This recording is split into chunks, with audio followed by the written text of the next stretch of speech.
سب کے بس کی بات نہیں، انگلی سے چاند کے ٹکڑے کرنا سب کے بس کی بات نہیں، تیرے خدا میں ہر دم رہنا سب کے بس کی بات نہیں۔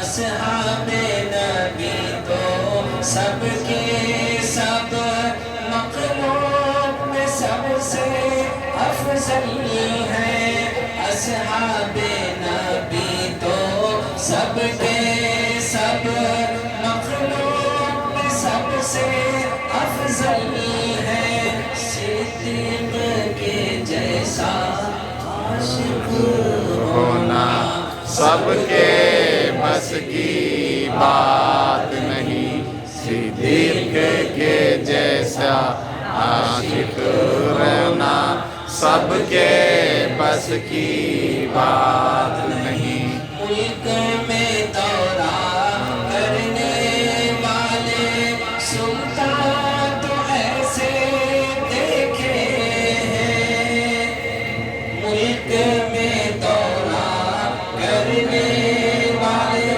ایک تو ملک میں دورہ کرنے والے ہوتے ہیں، ایک ملک دورہ کرنے والے ہوتے ہیں، تو ایک ملک میں ہی دورہ کر کے اپنے رعایا کی خبر گیری کرنے والے وہ عمر ہیں۔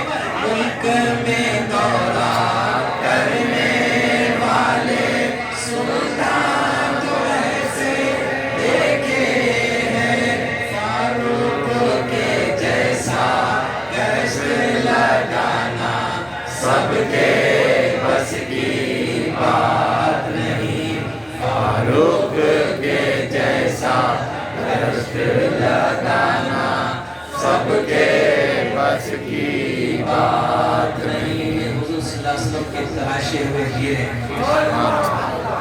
ایک تو ملک دورہ کرنے والے وزراء ہوتے ہیں، ایک ملک کے اندر ہی دورہ کرنے والے ایسے حکمراں ہوتے ہیں، 17 ملکوں پر حکومت کرنے والا وہ حکمراں جس کا نام عمر ہے، اکیلے تنہا رات کے اندھیروں میں جنگل بھی کبھی نکل جایا کرتے تھے۔ عمر رضی اللہ عنہ جب نکلے ہیں رعایا کی خبر گیری کرنے کے لیے رات کے اندھیرے میں، تو دیکھتے ہیں دور جنگل میں ایک ٹمٹماتا ہوا چراغ نظر آتا ہے، تو آپ کے دل میں ایک کیا کہتے ہیں کیفیت پیدا ہوئی کہ اس جنگل میں ایک ٹمٹماتا ہوا چراغ ہے، ضرور وہاں پر کسی کا وجود ہوگا۔ جب اس قریب پہنچتے ہیں تو چیخ نکل جاتی ہے کہ اندر سے معصوم بچوں کے رونے اور بلکنے کی آوازیں آ رہی ہیں۔ آپ نے دروازے پر باہر جھونپڑی کے پاس کھڑے ہو کر کہا یہ بچے کیوں رو رہے ہیں؟ تو اندر سے خاتون نے آواز دی بھوک کی وجہ سے، بولے باہر چولہے میں جو پک رہا ہے یہ کیا ہے؟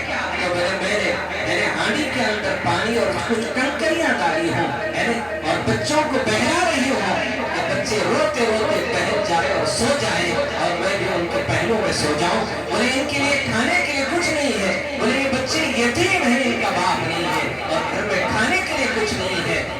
تو آپ نے کہا عمر کو اس بات کی تو اطلاع دیتی، تو اس نے کہا کہ عمر کی ذمہ داری ہے کہ رعایا کس حال میں ہو دیکھے، میں جاؤں عمر کے دروازے پر ہاتھ پھیلا۔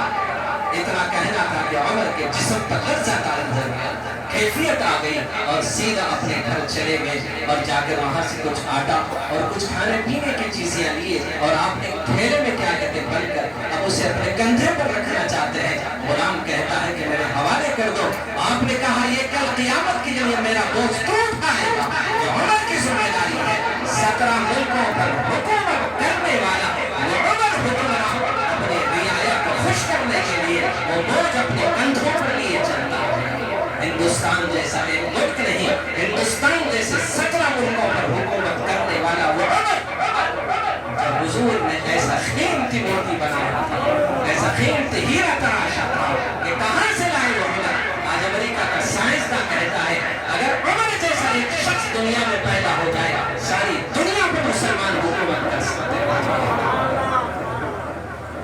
جب عمر اس جھونپڑی پر پہنچے اور وہ سارے کھانے پینے کی چیزوں کو آپ نے دیا اور کہا کہ میں نے ان بچوں کو روتا ہوا دیکھا ہے، ہنستے ہوئے دیکھوں گا پھر اس کے بعد جاؤں گا۔ یہاں تک کہ وہ بچوں کو کیا کہتے ہیں ماں نے کچھ پکایا اور کھلایا اور اس کے بعد اندر سے آواز دے کر کہنے لگی کاش تو عمر کی جگہ تو حکمراں ہوتا. وہ خاتون اندر سے کہنے لگی کاش تو عمر کی جگہ خلیفہ ہوتا. آپ نے کہا کہ اے خاتون کل عدالت میں آنا تو اپنے آپ کو عمر کے اپنے سامنے پائے گا. اپنے آپ کو تو عمر یہ نہیں کہا کہ میں عمر باہر کھڑا ہوں. ملک میں دورہ کرنے والے سلطان کو ایسے دیکھے ہیں. وہ ہر طرح کی بیماریوں سے صحت یاب حکمرانی تھی. وہ سیاستدان بھی ہر وہ بیماری سے صحت مند تھے. جسم بیمار ہے قرآن شفا, روح بیمار ہے قرآن شفا, ماحول بیمار ہے قرآن شفا, معاشرہ بیمار ہے قرآن شفا, حکومتیں بیمار ہے قرآن شفا, عدالتیں بیمار ہے قرآن شفا, سیاست بیمار ہے قرآن شفا, صحافت بیمار ہے قرآن شفا, عدالتیں بیمار ہے قرآن شفا, وکلا بیمار ہے قرآن شفا, ججز بیمار ہے قرآن شفا, سیاست اور صحافت بیمار ہے قرآن شفا, تجارت بیمار ہے قرآن شفا, گھر اور ازواجی زندگیاں بیمار ہے قرآن شفا. قرآن ہر موت پر ہمارے زخموں کا مرہم ہے, ہمارے دردوں کی دوا ہے, ہمارے بے چین بے قرار دل کا قرار ہے, مرجھے ہوئے چہروں کی مسکراہٹ ہے, بے چین اور بے قرار دل کا قرار ہے. الا بذکر اللہ تطمئن القلوب. قرآن کا حرف اللہ کا ذکر ہے. قرآن کا ہر حرف اللہ کا ذکر ہے. قرآن پڑھتا جا خدا کا قرب حاصل ہے. سبحان اللہ. حضرت امام حنبل کو جب 3 سال تک قرآن کے معاملے میں کوڑ پڑتے رہے, جب کوڑوں سے آپ کو نجات ملی تو کسی نے کہا کہ حنبل وہ کوڑے جو آپ کے جسم پر برسا کرتے تھے وہ دن اچھے ہیں یا یہ دن اچھے ہیں جو آپ کو کوڑوں سے نجات ملے؟ تو آپ نے کہا کہ وہ جو کوڑے برسنے والے دن تھے وہ بہت خوبصورت تھے. اللہ اکبر. جو ہر لمحہ ہر وقت آپ کے جسم پر کوڑے برسا کرتے ہیں اور آپ کا جسم خون سے لہو لہان ہو جاتا. پھر آپ اجازت لیتے, نماز کے وقت مسجد میں جاتے, نماز پڑھتے, سلام پھیر کر کہتے اے اللہ میں نے ان کو معاف کر دیا. لوگ کہتے کہ حنبل جسم زخموں سے چور ہے, جسم سے خون بہ رہا ہے, تم نے دشمنوں کو معاف کر دیا. آپ نے کہا میں تو حکمرانوں سے بدلہ نہیں لے سکتا, جس کو معاف کرتے ہیں خدا اس کا بدلہ لے لیتا ہے. میں تو حکومتوں سے ٹکر نہیں لے سکتا, میں نے ان کو معاف اس لیے کیا کہ خدا اس کا بدلہ لے. 3 سال تک قرآن کے معاملے میں آپ کے جسم پر کوڑے برستے رہے کہ لوگ کہتے کہ قرآن مخلوق ہے, اور اکیلے امام حنبل کہتے ہیں قرآن اللہ کا کلام ہے. ساری رعایا کہتی کہ قرآن مخلوق ہے. بس یہ اثر چلتے چلتے حکمرانوں کے ذہنوں میں بھی, ان کے دماغوں میں بھی یہ بات آ گئی کہ قرآن مخلوق ہے. جب ایک بیمار ہوتا ہے اس کا علاج نہ ہوتا تو بیماری بڑھتے بڑھتے بڑھتے ماحول, معاشرے کو, گلیوں کو, شہروں کو, ملکوں کو تباہ اور برباد کرتی ہے.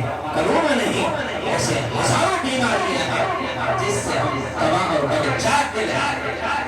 سب سے بڑی بیماری یہ ہے کہ اللہ سے غافل ہے. جس سے ڈرنا حق تھا اسے چھوڑ کر ہم اس سے ڈرتے ہیں جو مخلوق ہے. جس سے ڈرنا ہے وہ ذات ہے, جس کا نام اللہ ہے, وہ خالق ہے, وہ مالک ہے, وہ رب ہے, وہ رزاق ہے, وہ معبود ہے, تمام صفاتوں کا مالک ہے. صرف ایک ملک کا حکمران نہیں, زمین بھی اسی کی ہے, سماعت بھی اسی کا ہے, مکین بھی اسی کا ہے, مکان بھی اسی کا ہے, جہاں میں سب اسی کا ہے, جہان بھی اسی کا ہے.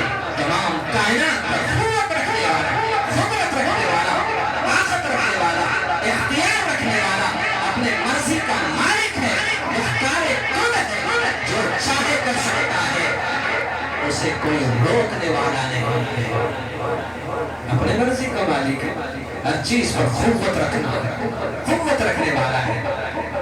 تو تمام رعایا کہتے ہیں کہ قرآن مخلوق ہے. اور ایک چیز ذہن میں رکھ لو, مخلوق کی تعریف کیا ہے؟ مخلوق نہ کسی کو نفع پہنچا سکتی ہے نہ نقصان پہنچا سکتی ہے. دنیا کی ہر چیز مخلوق ہے.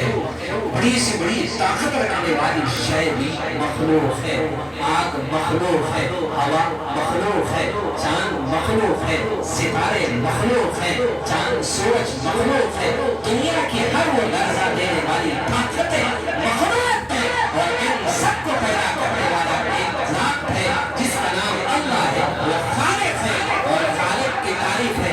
جو چاہے کر سکتا ہے. مخلوق رائے کے دانے کے برابر بھی نہ کسی کو نفع پہنچا سکتی ہے نہ نقصان پہنچا سکتی ہے. نفع پہنچانے والی ذات اللہ کی ہے, نقصان پہنچانے والی ذات اللہ تعالیٰ کی ہے. کسی ذات سے اگر نقصان پہنچتا ہے تو اس کے پیچھے اللہ کی ذات شامل حال ہوتی ہے. اس کا ارادہ ہوتا ہے, اس کی مرضی ہوتی ہے, اس کے لکھے ہوئے مقدرات ہوتے ہیں. اس کے منشے کے بغیر کوئی چیز میں نفع پہنچا سکتی ہے وہ نقصان پہنچا سکتی ہے. اگر کسی ذات سے آپ کو نفع پہنچتا ہے, اگر عبد المختدر آپ کے لیے نفع بخش اگر وجود ہے, بظاہر اپنی ذات سے کسی کو رائی کے دانے کے برابر میں نفع پہنچانے کی نہ قوت رکھتا ہے, نہ قدرت رکھتا ہے, نہ طاقت رکھتا ہے, نہ علم رکھتا ہے, نہ کمال رکھتا ہے, نہ وہ فہم رکھتا ہے, نہ وہ عقل رکھتا ہے. یہ سارے کمالات اللہ کی ذات اقدس کے ارادے کے ساتھ ہے. جس نے آسمانوں پر بیٹھا, جس کا نام مقتدر ہے, زمین پر بٹھایا جس کا نام عبد المختدر ہے. یہ عبد المختدر ہے, وہ مقتدر ہے, وہ اپنی ذات میں اکیلا ہے. اور عبد المختدر ایسے لاکھوں ذاتوں کو بٹھا سکتا ہے. انسانیت کا زخم کا مرہم بنا کر نام کچھ اور ہوتا ہے. اس کی مرضی جسے چاہے وہ قوت دے سکتا ہے, قدرت دے سکتا ہے, طاقت دے سکتا ہے, لیکن اس کی مرضی کے بغیر بذات خود کوئی ذات نہ نفع پہنچا سکتی ہے نہ نقصان پہنچا سکتی ہے. تو نفع و نقصان پہنچانے والی ذات وہ اللہ کی ہے جس کا نام خالق ہے. خالق جو چاہے کر سکتا ہے. مخلوق کی تعریف نہ نفع پہنچا سکتی ہے نہ نقصان پہنچا سکتی ہے. آگ مخلوق ہے, آپ کہیں جلاتی ہے, ہاں, لیکن اپنی مرضی سے نہیں, اپنے اختیار سے نہیں, بذات خود اپنی ذات میں وہ چلانے کی طاقت نہیں رکھتی. اگر بذات خود اپنی ذات میں وہ طاقت رکھتی, اپنی مرضی کی اگر وہ آگ مالک ہوتی, تو ابراہیم علیہ السلام جن کے لیے آگ کو دہکایا گیا, جلایا گیا, جس کے آگ کی شعلے آسمان سے باتیں کر رہے تھے, اس آگ میں جب ابراہیم کو ڈالا گیا, جبرائیل آ کر کہنے لگا بچا لو اس آگ سے. آپ نے کہا خدا نہیں دیکھ رہا ہے. بولے ہاں دیکھ رہا ہے. بولے اگر خدا کی مرضی ہے کہ اس میں جل جاؤں, جل جانا یہ بندگی ہے, اگر بچانا اگر اس کی مرضی ہے تو میرا خالق, میرا مالک, میرا معبود میرے لیے کافی ہے. تمہاری مدد کی کوئی ضرورت نہیں ہے. اتنا کہنا تھا. آسمان سے آواز آئی, اے انسانوں, یہ تمام مخلوقات جو اللہ کے حکم کے تابع ہیں, اور ان تمام مخلوقات کو اللہ نے ہم سب کو اشرف بنایا ہے. تمام مخلوقات کا اللہ نے اشرف بنایا ہے, تو ظاہر بات ہے ہر چیز اللہ کے تابع ہے.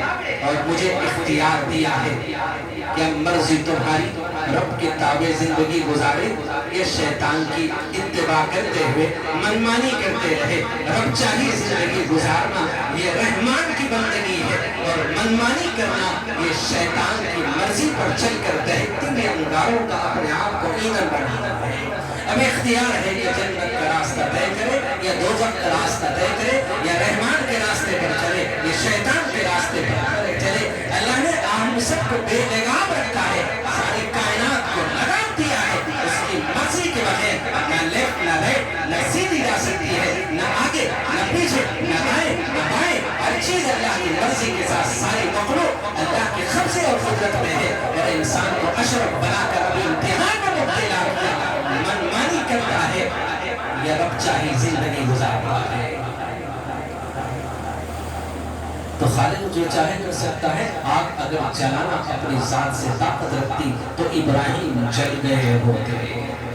دیکھو گھر میں ہم ترکاری کاٹتے ہیں چھری, لیکن اس کے پیچھے میں اللہ کی مرضی شامل ہے. ہے بذات خود اپنی ذات سے اگر وہ چاہو کسی کو نقصان پہنچانے کی اگر طاقت رکھتی اپنی مرضی اگر اختیار رکھتی تو ابراہیم علیہ السلام اپنے بیٹے اسماعیل کے گلے پر 70 مرتبہ اپنی چھری چلائی. اسماعیل کے وہ جسم کا سب سے کولا اور نازک حصہ جو گردن کا تھا اور ابراہیم علیہ السلام جیسے طاقتور کیا کہتے ہیں پیغمبر اپنی ساری طاقت کو اور اپنی ساری قوت کو جھونک دیے اس چھری کو اپنے ہاتھ میں لیے تاکہ اللہ کے حکم کے ساتھ اپنے بیٹے کو قربان کر دیں اور خدا کی رضا اور خوشنودی حاصل کر لو. اس خوشنودی کی طرف میں ابراہیم بے ساختہ جھوٹ دے اور تجھ پر سب گھر بار لباد رفان دل آباد رہے. اپنے اولاد کو قربان کر کے اس کیا کہتے ہیں اس ویرانی کو آبادی میں بدلنا چاہتے ہیں. اس دن کے اندھیرے کو روشنی میں بدلنے کے لیے خدا کی خوشنودی اس کے حکم کے ساتھ اپنے بیٹے کو ذبح کرنا چاہتے ہیں. 70 مرتبہ چھری اسماعیل کے گلے پر ابراہیم چڑھاتا ہے لیکن خدا کا حکم ہوتا ہے خبردار اگر میرے اسماعیل کو خراش لگے گی دہکتی ہوئی انگاروں کا تجھے ایندھن بنا دوں گا. چھری بھی کھانپتی ہے تڑپتی ہے اس دن سے ڈرتی ہے کہ کہیں دہکتی ہوئی انگاروں کا میں ایندھن نہ بن جاؤں. اے انسان غافل انسان چھری بھی تجھے دیکھ کر افسوس کرے گی کہ اپنے آپ کو ہم سب سے اشرف اللہ نے تجھے بنایا تھا لیکن تیری مرضی تیرا اختیار اور تجھے اللہ نے فیصلہ دیا تھا کہ منمانی کر لے یا رب چاہی کر لے. یہ دنیا میں امتحان گاہ ہے تھوڑا آزماتا ہے اور امتحان لے کر جنت اور دوزخ کے فیصلے جنت کے فیصلے ان کے لیے کرتا ہے جو رب کے فیصلوں کے سامنے سر جھکاتے ہیں جو شیطان کی راہ پر چلتے ہیں ان کا ٹھکانہ جہنم بناتا ہے. 70 مرتبہ چھری ابراہیم چلاتے ہیں اسماعیل پر لیکن آسمان سے آواز آتی ہے خبردار میرے اسماعیل کو خراش نہ لگے. تو ہر چیز اللہ تعالیٰ کے قبض قدرت میں ہے. تو میں کہہ رہا تھا کہ خالق جو چاہے کر سکتا ہے. مخلوق بذات خود اپنی ذات سے نفع پہنچا سکتی ہے نقصان پہنچا سکتی ہے. امام حنبل کو 3 سال تک اس بات پر کوڑے برسائے جا رہے تھے. آپ کہتے ہیں کہ قرآن مخلوق نہیں قرآن اللہ کا کلام ہے. اللہ کے کلام میں اللہ نے وہ طاقت دیا ہے کہ اللہ کے کلام میں اللہ نے ہر وہ چیز سے شفا کہا ہے. وہ کہتا نہیں مخلوق ہے. مخلوق نہ نفع پہنچا سکتی نہ نقصان پہنچا سکتی ہے اور قرآن اللہ کا کلام ہے. 3 سال تک آپ کے جسم پر کوڑے برستے رہے اور کسی نے پوچھا وہ دن اچھے ہیں یہ آزادی کے جو ان کوڑوں سے تمہیں نجات ملی. آپ نے کہا وہ لمحے بہت حسین اور خوبصورت تھے کہ روزانہ میرے جسم پر کوڑا برسا کرتے تھے. ان 3 سالوں میں میں نے اللہ تعالیٰ کا 99 مرتبہ دیدار کیا.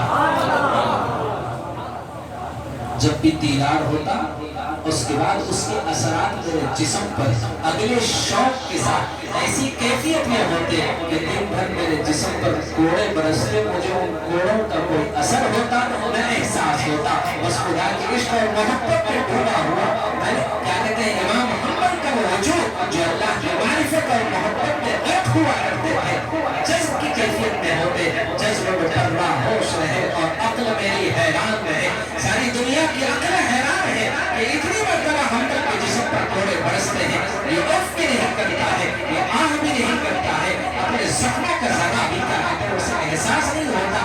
کیا بات ہے یہ عشق ہے کہ خدا کی محبت میں ہم تک کو آزمایا جا رہا ہے قرآن کے معاملے میں لیکن سر کٹا سکتے ہیں لیکن سر جھکا سکتے نہیں. ہم تو ایمان کا سودا ہونے نہیں دیں گے. نام لگتے ہیں تو لگ جائے ہمارے سر کے. تو کسی نے کہا 99 مرتبہ آپ نے اللہ کا دیدار کیا اور ہر مرتبہ جب مجھے اللہ کا دیدار ہوا تو میں نے خدا سے پوچھا کہ میں آپ کا مقرب بندہ بننا چاہتا ہوں. کوئی وظیفہ مجھے بتا دے جس کے پڑھنے سے میں آپ کے قریب ہو جاؤں آپ کا قرب مجھے حاصل ہو جائے. تو امام محمد نے کہا 99 مرتبہ بھی مجھے اللہ نے کہا ہم پر قرآن پڑھتا جا میرا قرب حاصل کرتا. قرآن پڑھتا جا یہ قرب حاصل کرتا جا. یہ وہی قرآن ہے جس کا معجزہ روزانہ ہزاروں کی تعداد میں مرد خواتین بوڑھے بچے اپنے غیر دوست دشمن خاموش دہشت گردی کا شکار لوگ صبح سے شام تک آتے ہیں. یہ قرآن کا معجزہ ہے جو خدا دکھایا ہے دکھا رہا ہے.